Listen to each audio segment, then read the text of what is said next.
Hello, welcome. My name is Barbara. Around the WNBA. Phoenix Mercury versus the Indiana Fever. The game was a horrific loss for the Fever. Let's get into it.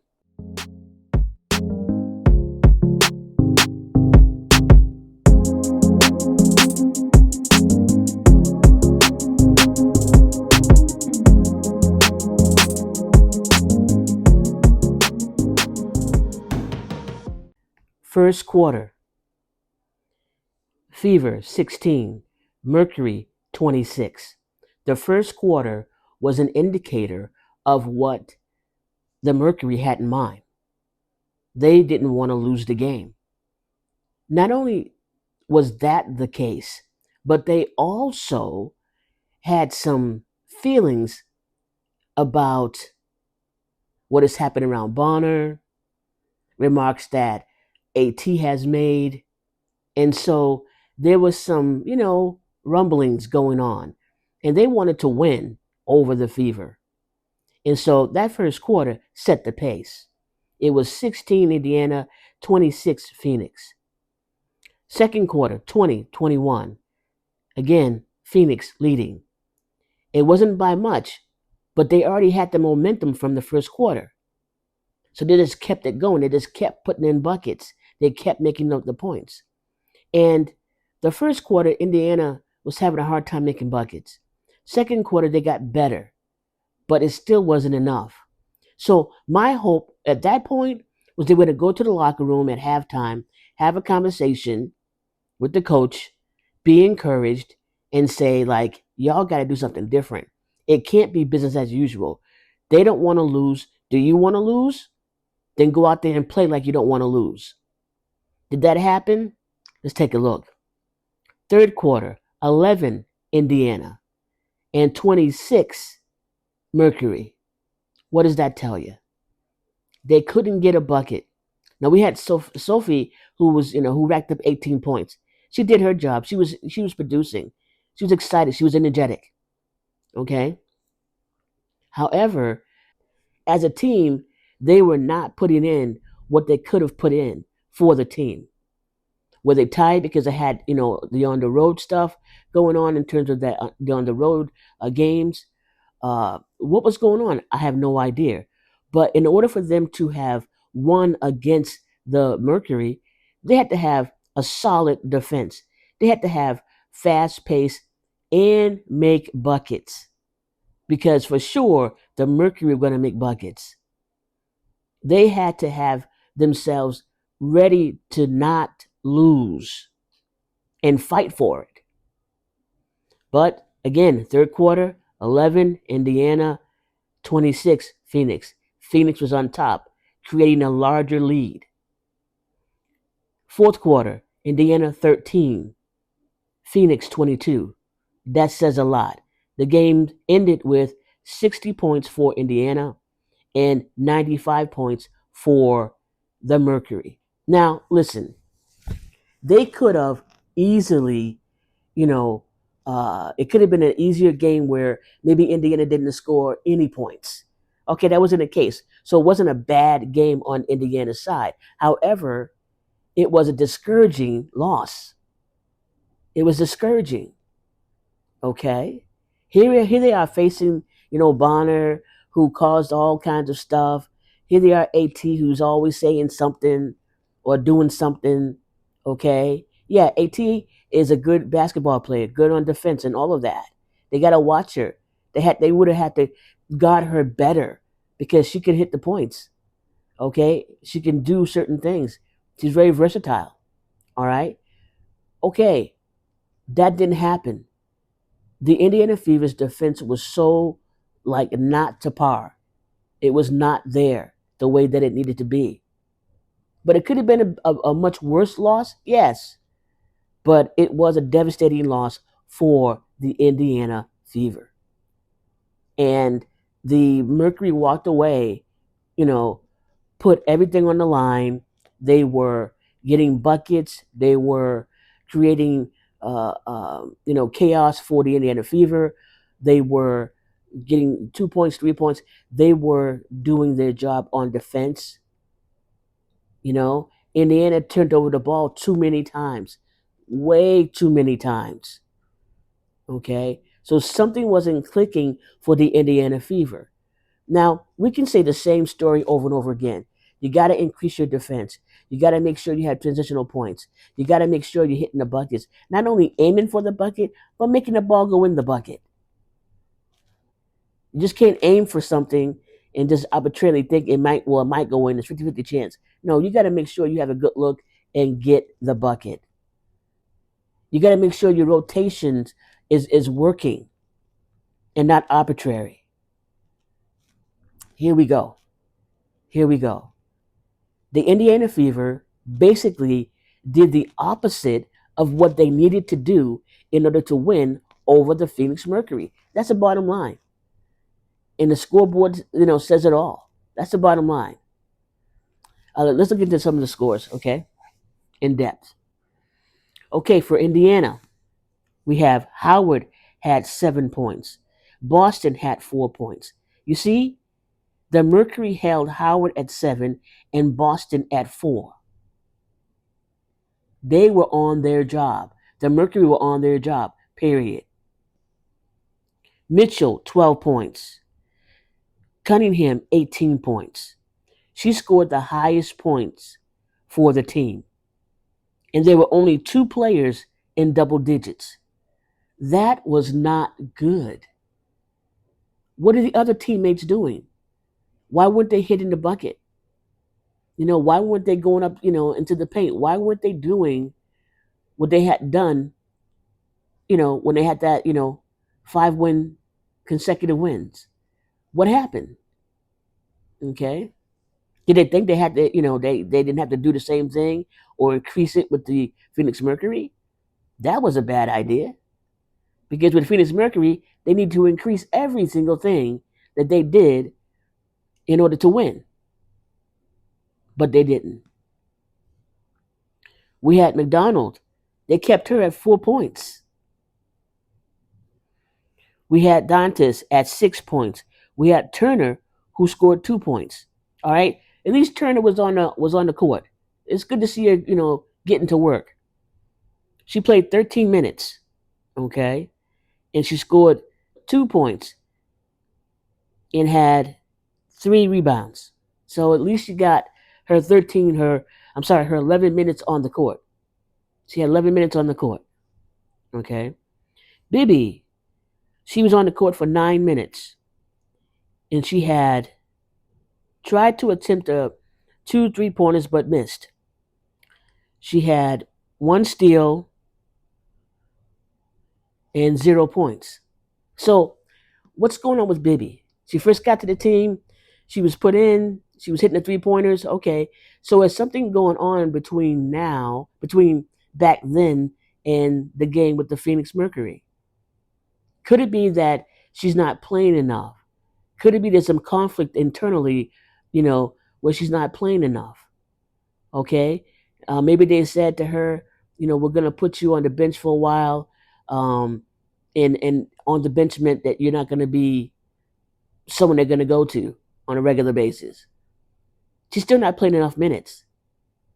And if someone's on the bench, okay, and they're considered to be a good player, would not you want them to be on the floor more often? Because you got to exercise those muscles, those shooting muscles, those running up and down the court muscles. You got to be actively in play, and Bibby has not been active enough in play, I believe. Okay. I mean, I could be wrong, but that's what I'm thinking. All right. And then we have Timpson, who got 5 points. She was in the game for 10 minutes. So good on her. And then we had Hull, who had 2 points. Sydney Colson, she, didn't score anything, but she got hurt. I think something with her leg. When she went up to get the ball, she came down wrong, like her leg or her ankle or something. So I hope that she's well and that she's healing, and that she's not, hurt too badly. So we'll see more about that. But that was hard to see. So basically, The Indiana Fever did not do what they needed to do defensively, did not do what they needed to do offensively, did not create stops that should have happened, with their opponent. And they weren't communicating well. Okay, so it's the same old story.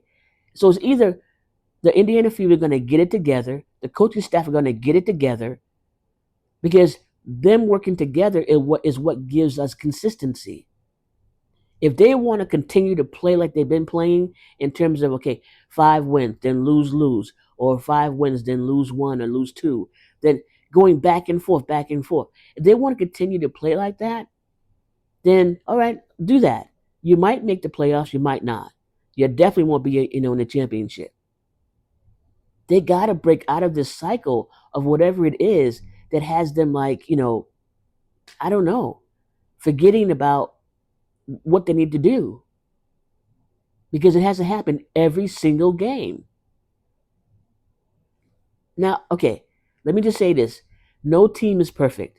And I'm not saying that they should be perfect. No team is perfect. But that win that the Phoenix Mercury had over them, that was not good. That was devastating. Okay, considering they had 5 wins in a row. That was devastating. All right. So, you know, I don't know what to tell you. All right. Phoenix Mercury. Thomas, 18 points. Mack, 4 points. Satu Sabali, 15 points. Cooper, 11 points. Akoa Makani, 5 points. Bonner, 23 points. Bonner, 23 points. Westbeld, 3 points. Wickham, 8 points. Laska, 3 points. And Held, 5 points. So not only did their starters make points for the Mercury, but their bench made points. Where was the bench for the Fever? What happened? Now let me go back and let me just say that for Sophie Cunningham, she made 5 out of 8 3-pointers. So that was really good. 5 out of 8. Let's look at the teams a little closer here. Field goals, 23 out of 67 for the Fever, 34 out of 77 for the Mercury. 3-pointers, 7 out of 30 for the Fever, and 10 out of 29 for the Mercury. Free throws, 7 out of 13 for the Fever, 17 out of 18 for the Mercury. Rebounds, 32 for the Fever, 44 for the Mercury. Assists, 12 for the Fever and 25 for the Mercury. Steals, 8 for the Fever and 9 for the Mercury. Blocks, 6 for the Fever, 0 for the Mercury. Turnovers, 22 for the Fever and 15 for the Mercury. Turnovers, points conceded off turnovers, 19 for the Fever and 9 for the Mercury. Points in the paint, 30 for the Fever and 46 for the Mercury. Fast break points, 11 for the Fever and 8 for the Mercury. Fouls, 18 for the Fever and 15 for the Mercury. Technical, they both got 1 technical foul. Largest lead for the Fever, 0. Zilch, nada. Largest lead for the Mercury, 36. Okay, this is the second game between these two. The first game was won by the Fever, and this game, of course, was won by the Mercury. They have one more meeting in September 2nd. In terms of the arena, it was in Phoenix, Arizona, the Phoenix Arena, and they had 17,071 people in attendance. Okay, so I mean, there you have it. I mean, it's kind of cut and dry. This was a devastating loss for the Fever. So now they got to pick up the pieces and move on, because they have another game pretty soon. Okay, and the games they have coming up are not going to be easy games. None of these games are going to be easy. Teams want to make the playoff. All right, they want to be in the playoff, and so now because we're over halfway through, so what's the Fever going to do? Are they going to still be the same place doing the same stuff, having 5 wins, getting 2 losses, going back and forth, going back and forth? Are they going to still be that inconsistent, or be consistent for a few games, for 4 or 5 games, and then be inconsistent and lose it, devastatingly, lose? What's going to happen? Okay, and it's up to them. It's up to them what they're going to do. It's a coaching staff and it's the team. It's both of them having supposedly to work as a team, work together. Are they working together? I don't know. I'm not so sure about that. I'm not sure what's happening here. There's been some rumbling about maybe Coach White will be nominated Coach of the Year. Does she really deserve Coach of the Year? Y'all let me know in the comment section. All right, that's pretty much what I have. It was a devastating loss. Sad to see it be to that extreme. But hopefully, this will give some fire under the Fever to get better at their defense, get better at putting the ball in the hole. They must work with precision. Okay, you can be running up and down the court, but if you ain't making any buckets, or if there's only one person making buckets, or maybe two, that's not enough. It's got to be a team effort. So let's see what they do these next few games. My name is Barbara. Thank you for joining me for this recap and review. Listen, if you have not already, here's your chance to come on and subscribe to my channel. All right? And also give me a thumbs up because that helps. Tap the bell so that you'll be notified of new content when it's available. Okay? As usual, go Fever. Peace. Blessings.